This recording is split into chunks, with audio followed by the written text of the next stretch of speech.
right, so we're going to head on into our semifinals here of Jund Lurrus versus Gruul Obosh. These are our two remaining not Winota players. Yep. Be interesting to see how this one plays out. Again, Spartan's deck is like the aggressor. Stuck with these two Lukkas in hand. I wonder how good these Lukkas actually have been all day for him. We haven't seen Lukka do much from Spartan's matches, but we also haven't seen them play all of their matches, right? So I'm sure that they've been reasonable in some places. Now, one thing I'm interested to see from the Jund side here is we've only seen this Jund deck play against the Jeskai deck so far. So this time it'll be assuming probably more of a controlling role as opposed to the beatdown role it's taken so far. Yeah, for sure. That's definitely a consideration. Man, Spartan, these Lukkas are just so... They're probably good. I would be shocked if they're not, but... So again, the idea behind the Lukka is that Lukka's down tick turns any of Spartan's 3-drops into an 8/8 trample haste. Yeah. Yeah, it's definitely good with Obosh as well, so... Yep. Spartan, I just wonder if... Go ahead. Sorry, Spartan notably are winner of our first historic open here, so they're potentially playing to be our first back-to-back winner in just 3 events. Yeah, that's pretty impressive stuff. I just wonder if it's like if it might be better as like some sort of like removal spells, but who knows? Lukka's probably fine on its own. We're gonna switch over here to wow, did they just they hit Priest? Okay, we're gonna switch over here to our Jund players' perspective for the primary since they've got Trail of Crumbs coming in. Little bit of frame rate droppage, but again, until we get an official spectator client, not a whole lot we can do about that, unfortunately. What's kind of funny too about Lukka that I guess I should mention is like we're used to seeing it in like the control decks or the Jeskai Lukka decks. It has real text as the +1 in creature decks, so I think we see a pretty big mistake here on Corrosion's part. They missed their land drop and they elected not to activate the Goose, right? What was Corrosion? Corrosion was on the play, right? So they missed their 3rd land there. Yeah, I believe that's correct. So they could have activated Goose eating the food to try and draw a land last turn, and they elected not to. Yeah, that Dragonskull Summit and the Stitcher Supplier could have been in play already. Yeah, that's a beating. Yeah, that's not great. Okay, Claim the Firstborn. Looking good here, though. We're going to get to grab a Spellbreaker. Yeah. We could see them grab Elf, too. Like, Corrosion is aware that the opponent is playing Lukka, and we could be staring down an 8/8 as early as next turn. They also know that Obosh is guaranteed next turn if they leave them the self. Yeah, I kind of like taking the Elf here. Yeah. So we get to go ahead and attack with the Elf, and then you probably eat the cat and the Elf. Yeah, cat Elf seems good. There's still food there to bring back the cat, so I think that's the best way to go about things. They could also just use this to make mana. Actually, I kind of like not attacking and using it to make mana. Because now you guaranteed have 3 and can play Lurrus. With the mana from... that is true. With the mana from the Priest. Because it gives you double black, yep.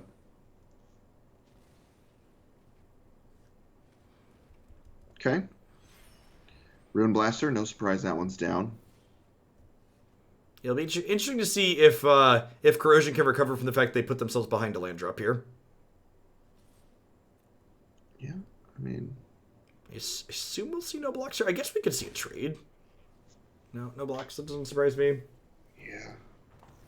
Like, if they hit even a black... They don't even need a black source because they had the Goose, but... Double Supplier... I was going to say, if they don't have a follow-up creature here, on Spartan's side, you get to eat this Spellbreaker, but... Oof. This is pretty good. It's a lot of Lukkas, but, that Lukka could turn into an 8/8 here very soon. Okay, I like this. So we're going to go ahead and bring the cat back and drain them a little bit. And then we'll sack the Kroxa. And the cat, yeah. And the cat, yep.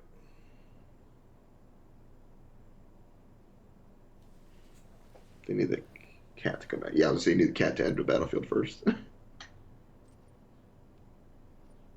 Okay. I just can't help but think, what does this game look like if Corrosion just, has an extra land in play, right? Yeah, I mean, you get to stick a Supplier, and there's just tons going on. Yeah, I don't know. All right, well. They actually get to put double Supplier down here if they want, right? Wow, Oven's a good pickup. Oven is very, very good. They could also just recast the cat from the bin. Yeah, exactly. With the Lurrus. Yeah, with the Lurrus. I don't think they want to do that, though. Yeah, they probably want to fill the bin with the Citrus Supplier, right? And then you can sack the Supplier to... They haven't played a land yet for this turn, right?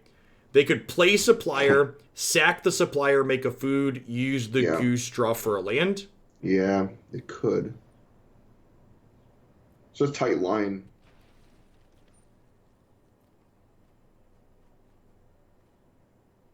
Corrosion's deck is really sweet. Yeah, it's one of the ones on my list that I need to add up to the website when we get time. We played a few iterations of it. It's been pretty reasonable every time. Basically, it's a swap life totals there. It gets the kind of like default best mid-range deck in the format right now. Yeah. Spartan needs a land. I wonder if... Like this line here from Corrosion. Get to go ahead and do this and try and hit their land. Like I said, I think part of the reason why they're so far behind at the moment, or not even really far behind, right? Part of the reason why they're not more ahead is because they were down a land. Rough. Ugh. Yeah, that's not good. All right, on the other side of the board, brutal draw here. Just like, you need that land, and you draw a mana creature, and you're just like, well, you're basically like a really crappy tapped land. And it sucks, too, because the priest gets to activate and kill it again. Yep. So it's like even worse. I guess it protects... Oh, and a Kroxa. You love to see it. So you get to... Wow. They could Kroxa, eat the Kroxa with the oven, bring back both cats with the food, and then activate priest. Yeah, that's really brutal. Yeah, the lines with Priest of the Forgotten Gods and like everything else that goes on in these decks are just so delicious. Just super, super powerful card when it goes unchecked. Man, oh man. Yeah, this is such sweet stuff. So you get to play Kroxa like you mentioned. They get to eat it with the oven. Man, this is such sweet stuff. Gosh. Oh. They're going to eat it now? Oh, wait, nope. Okay, they saw the oven line. I think they maybe missed it at first and everything they were going through. Like I said, there's a lot of permutations Corrosion could play this turn out with. Yeah, there's a lot going on.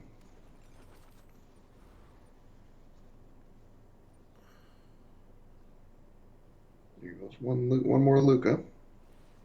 Yep. Couple cats going. And like back. something to note here too, like the thing Lukka's doing on Spartan's side of the board is finding an 8/8 with trample and haste. So like as long as Corrosion stays comfortably above 8, like that's not even that scary, right? Right, exactly. Man.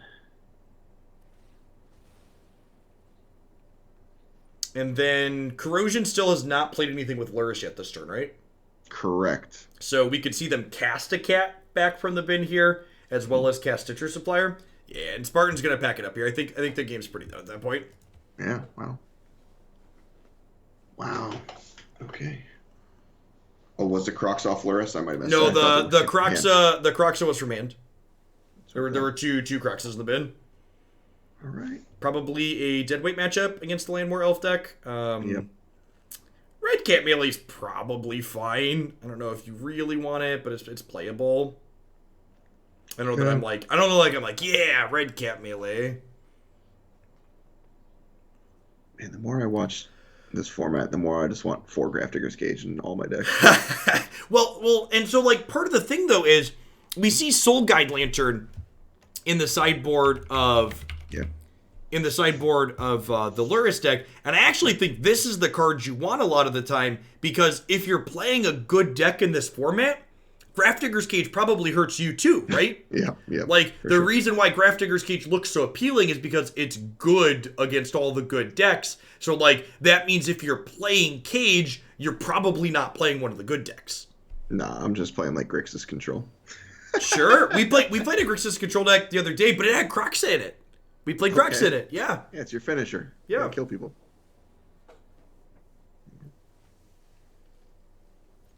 Fantastic start on Spartan side of the table. Klothys is just so good.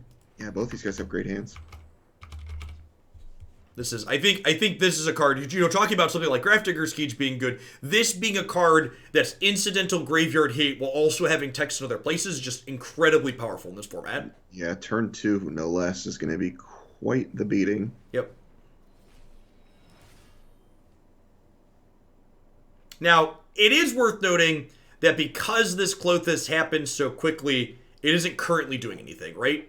Yeah. It doesn't trigger if there's not cards in the graveyard to be exiling.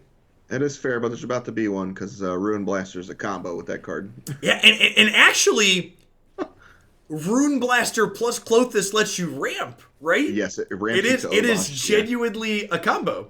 Yeah, it literally ramps you to Obosh, which is hilarious. Okay, so you get to... Oh, they don't have another creature. I would say you can't even claim their thing and then make them sacrifice the other thing because you don't have another creature to pair with it. Right. Yeah, the fact that there's no cat or supplier or goose on corrosion side of the table is brutal. Yeah, I think they're gonna die. Yeah, I do too.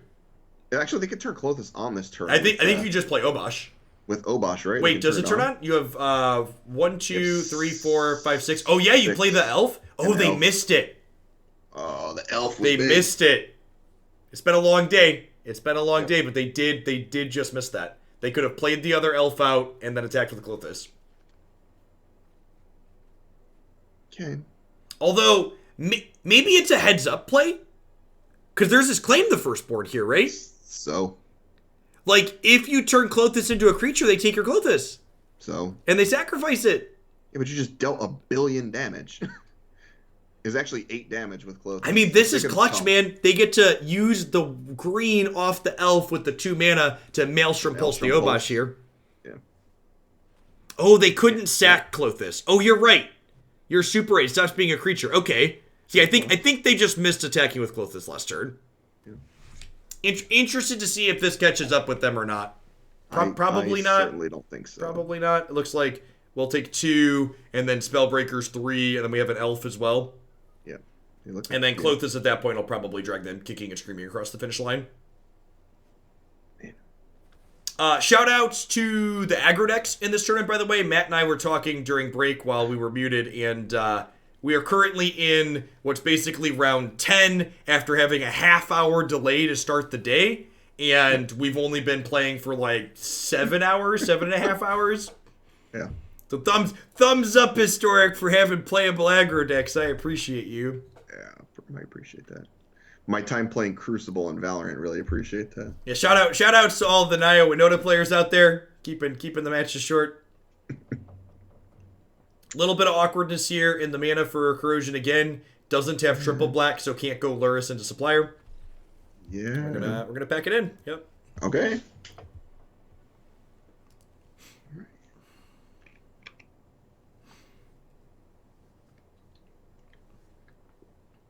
I posted my 6 VODs to YouTube, and most of them are 10 minutes or less, says Marty.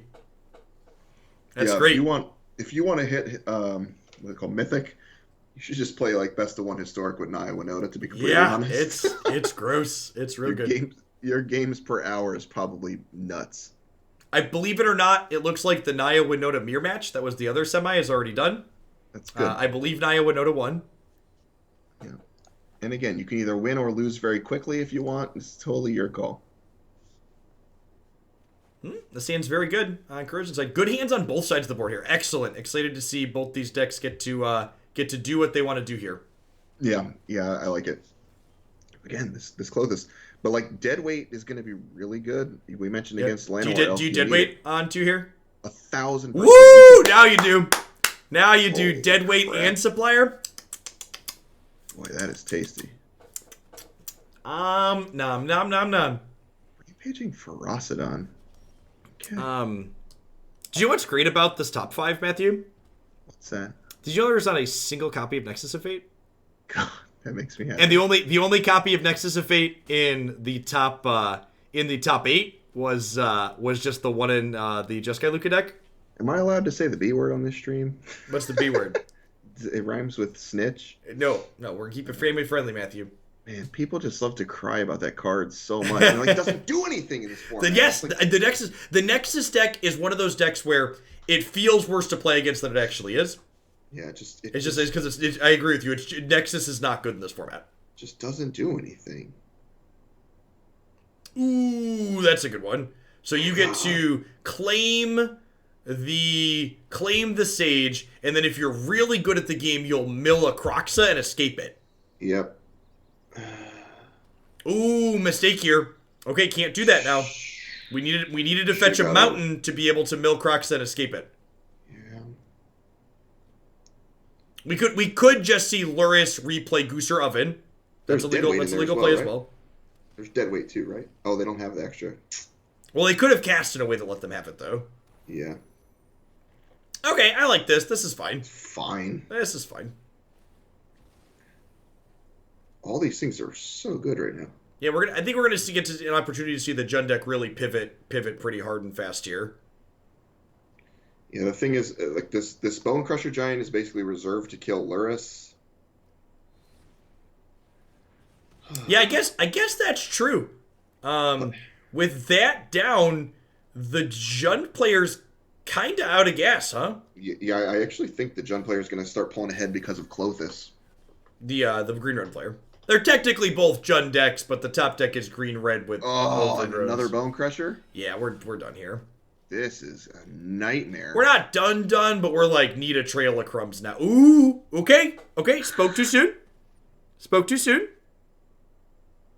If we hit a Kroxa here, we play a game of Magic. That is accurate. We've got 3 draws at Kroxa. Like, not even play a game, like we're ahead. Swing and a miss. Swing and a miss. Gosh, if they'd have hit Kroxa there, they could have claimed their own Kroxa and smashed for 12. Yeah, would have been quite the swing. Pretty unfortunate on Corrosion's side of the board, all things considered. Are they debating red capping their Supplier to hit a Kroxa? Love it! Love it!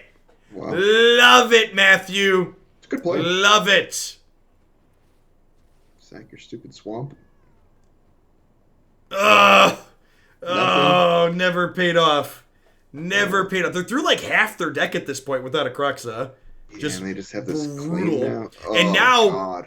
Now the downside of their really aggressive line here is that if they draw Kroxa, they can't play and escape it in the same turn.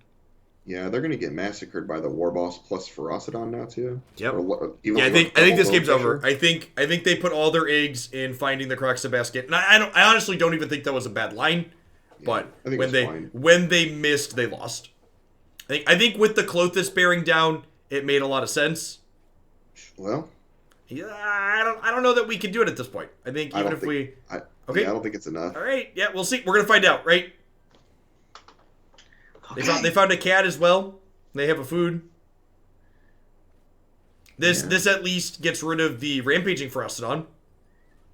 Yeah, that's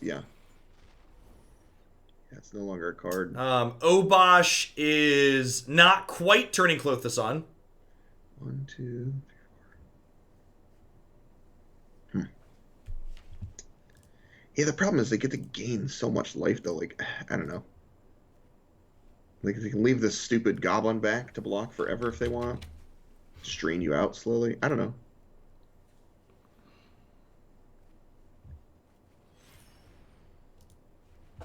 It's kind of a game, but not really. I don't know. Just attacking with Bonecrusher is... it's an 8-piece. Good luck. Okay, so you... Wow. We didn't bring the cat back, which is interesting. They're still at 18 is the problem here. I know, it's so much life to dig through. And the Klothys, like, they're at like a virtual like 20 or 22 in reality, right? Yeah, they're gonna gain at least 4. You have at least 2 turns before you can kill them. Probably 3. Yeah. So they're like 24, basically. I don't know. I mean, yeah, like you can claim something, but like what? Like if you grab the if you grab the Bonecrusher, you can like run it in and it hits for 4, I guess. But like they have this Goblin token that's a free block as well. Yeah, they have a free block. Like Obosh eats. I don't know. Obosh eats whatever you put in front of it. Wait, did they just take the... Why'd they attack with that? Why did they take the token? I don't know. I'm so confused. I don't know why. Maybe because it's a blocker for a bunch of turns. You know what I mean? So like, because it can block forever. I mean, they still make another token. So Yeah, but it Kroxa has couldn't. to attack. So Kroxa couldn't be jumped. Sure. Right. Yeah. So it has to. Yeah, because it. Daddy Dragon's lethal here, right? Uh, There's a Hellkite that just haste, rolled off right? the top. Yeah. Yeah. That's an 8-ball in the air. Yeah, it's 8. Yeah, that's plenty lethal. All right. I guess a cat. Napster still alive to go back to back here. So well fought by Corrosion there, but Napster, our first open winner, taking the cake there. Our lone non Naya Winota deck remaining in the standings. Yeah, it looks pretty good too. A lot of good stuff. It was so funny. Got caught with the 3 Lukkas in game. Was it game 1? I think, but yeah. All right. Well, the other match was already done, so we're going to be up with the lower finals here in just a moment. We'll be back in just a hot second. Thanks for hanging out, folks. Don't go anywhere. For today only, CoolStuffInc.com